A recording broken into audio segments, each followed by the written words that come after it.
देश की सियासत में इन दिनों वक्फ बिल को लेकर काफी माहौल गरमाया हुआ है। लोकसभा से लेकर राज्यसभा में इसको लेकर काफी हंगामा देखने को मिल चुका है। लेकिन सबसे बड़ा सवाल है कि आखिर वक्फ के पास देश में कितनी ये संपत्तियां मौजूद हैं और ये सिस्टम पूरा काम कैसे करता है। देखिए, वक्फ एक अरबी शब्द है जिसका मतलब होता है संरक्षित करना। इस्लाम में वक्फ उस संपत्ति को कहा जाता है जिसे धार्मिक, एकेडमिक या फिर वेलफेयर पर्पस के लिए परमानेंट फॉर्म से डोनेट की गई हो। वक्फ संपत्तियों का इस्तेमाल मस्जिद, मदरसों, अस्पतालों और गरीबों की सहायता के लिए किया जाता है। अब अगर देखें तो देश में Waqf asset management system of India यानी वामसी के आंकड़ों के अकॉर्डिंग बोर्ड के पास देश में कुल 8.72 लाख अचल संपत्तियां मौजूद हैं, जिसका कुल एरिया 9.4 लाख एकड़ से ज्यादा है। अगर कीमत की बात करें तो इन संपत्तियों की अनुमानित कीमत 1.2 लाख करोड़ रुपए है। इसके अलावा वक्फ प्रॉपर्टी से हर साल बोर्ड को 12,000 करोड़ से ज्यादा की कमाई भी होती है। हालांकि सरकार का मानना है कि रेगुलराइजेशन होने से कमाई और भी बढ़ने वाली है। बता दें कि देश में रेलवे और आर्म फोर्सेस के बाद वक्फ के पास देश में सबसे ज्यादा प्रॉपर्टी है।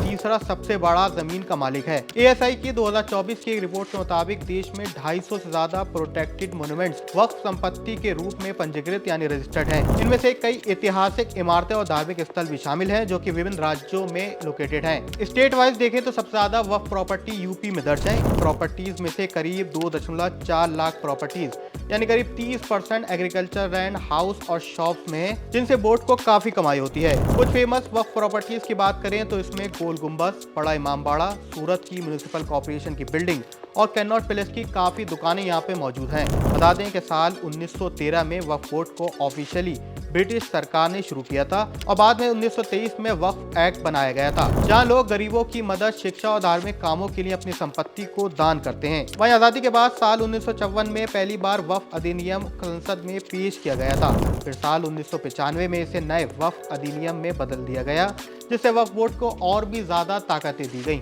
वहीं अगर हाल ही में आए वक्फ अमेंडमेंट बिल 2024 को देखें तो इसमें कई बड़े प्रोविजन यानी कई बड़े बदलाव को शामिल किया गया है। पहला है कि वक्फ बोर्ड में गैर मुस्लिम सदस्यों को एंट्री की जाएगी।